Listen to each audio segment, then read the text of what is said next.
সরকারি চাকরিজীবীদের বেতন বৃদ্ধি নিয়ে তৈরি হয়েছে ধূম্রজাল। কার্যকর কিভাবে করা যায় তা নিয়ে আছে দ্বিধাদ্বন্দ্ব।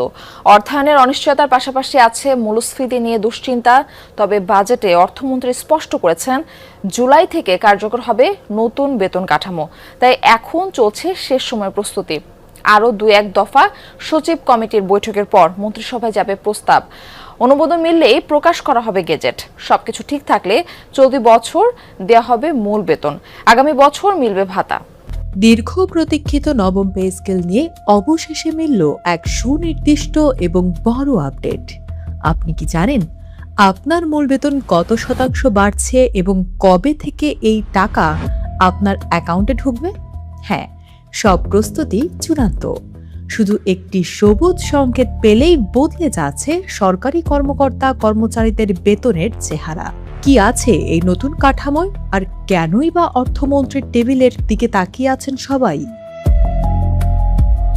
সরকারি কর্মকর্তা কর্মচারীদের বহুদিনের অপেক্ষার নবম পে স্কেল এখন আর শুধু আলোচনায় নয়, বাস্তবায়নের একেবারে শেষ ধাপে পৌঁছে গেছে। কিন্তু প্রশ্ন হলো, সত্যিই কি খুব শীঘ্রই বাড়তি বেতন হাতে পাবেন সরকারি চাকরিজীবীরা, নাকি এখনো বাকি রয়েছে আরও কয়েকটি গুরুত্বপূর্ণ ধাপ? সর্বশেষ তথ্য অনুযায়ী নবম পে স্কেলের সুপারিশ এখন চূড়ান্ত পর্যায়ে রয়েছে। সংশ্লিষ্ট কমিটি তাদের কাজ শেষ করেছে। এখন কেবল অর্থমন্ত্রীর সম্মতির অপেক্ষা। সেই অনুমোদন পেলেই প্রস্তাবটি মন্ত্রিসভার বৈঠকে উপস্থাপন করা হবে। মন্ত্রিপরিষদ সচিব নাসিমুল গনির সভাপতিত্বে অনুষ্ঠিত এক বৈঠকে অর্থ বিভাগকে আগামী ২ সপ্তাহের মধ্যেই প্রস্তাবটি মন্ত্রিসভায় তোলার নির্দেশ দেওয়া হয়েছে। এমনকি আসন্ন বৈঠকে সম্ভব না হলে পরের সপ্তাহের বৈঠকে অবশ্যই বিষয়টি উপস্থাপন করার নির্দেশনাও দেওয়া হয়েছে। জানা গেছে, মূল সুপারিশ আগের বৈঠকেই চূড়ান্ত হয়েছিল।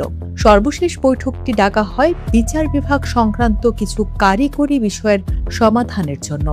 অর্থাৎ এখন আর বড় কোনো নীতিগত জটিলতা নেই। অর্থমন্ত্রীর সবুজ সংকেত মিললেই প্রস্তাবটি অনুমোদনের পথে এগিয়ে যাবে।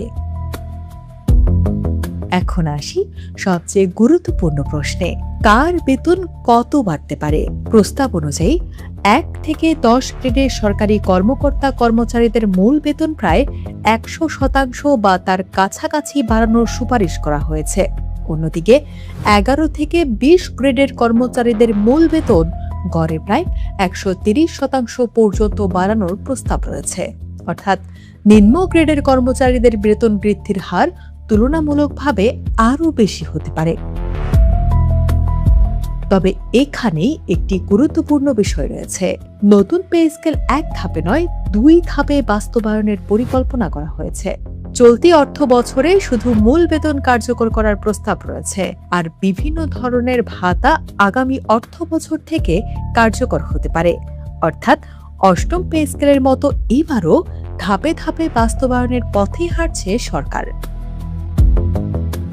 আরও একটি প্রশ্ন হচ্ছে, কবে থেকে এই পে স্কেল কার্যকর হবে? প্রস্তাবে আগামী ১ জুলাই থেকে কার্যকারিতা ধরা হলেও বাস্তবে মন্ত্রিসভার অনুমোদনের পর আইনি ও কারিগরি প্রক্রিয়া সম্পন্ন করতে কয়েক মাস সময় লাগতে পারে। ফলে অনুমোদন পেলেও বাড়তি বেতন হাতে পেতে সরকারি চাকরিজীবীদের আরও কিছুদিন অপেক্ষা করতে হতে পারে। এর আগে অষ্টম পে স্কেলের ক্ষেত্রেও একই ঘটনা ঘটেছিল। সেটি ২০১৫ সালের জুলাই থেকে কার্যকর হলেও কর্মচারীরা বাড়তি বেতন ব্যাংক হিসেবে পেয়েছিলেন ওই বছরের ডিসেম্বর মাসে। বর্তমানে সরকারি কর্মচারীরা মূল বেতনের উপর ১০% মহার্ঘ ভাতা এবং ৫% বার্ষিক ইনক্রিমেন্ট পাচ্ছেন। নতুন পে স্কেলে এই সুবিধাগুলো সমন্বয় করার পরিকল্পনা রয়েছে বলে জানিয়েছে অর্থ মন্ত্রণালয়। এদিকে ২০২৬ থেকে ২৭ অর্থ বছরের প্রস্তাবিত বাজেটে নতুন বেতন কাঠামোর আংশিক বাস্তবায়নের জন্য ৪৪,০০০ কোটি টাকা বরাদ্দ রাখা হয়েছে। বর্তমানে প্রায় ১৪ লাখ সরকারি কর্মচারী এবং ৯ লাখ পেনশনভোগীর বেতন ভাতা ও পেনশনের জন্য বছরে প্রায় ১,৩১,০০০ কোটি টাকা ব্যয় করেছে সরকার। তাই নতুন পে স্কেল বাস্তবায়ন দেশের আর্থিক ব্যবস্থাপনায়ও বড় প্রভাব ফেলবে। সব মিলিয়ে বলা যায় নবম পে স্কেল এখন অনুমোদনের একেবারে শেষ ধাপে।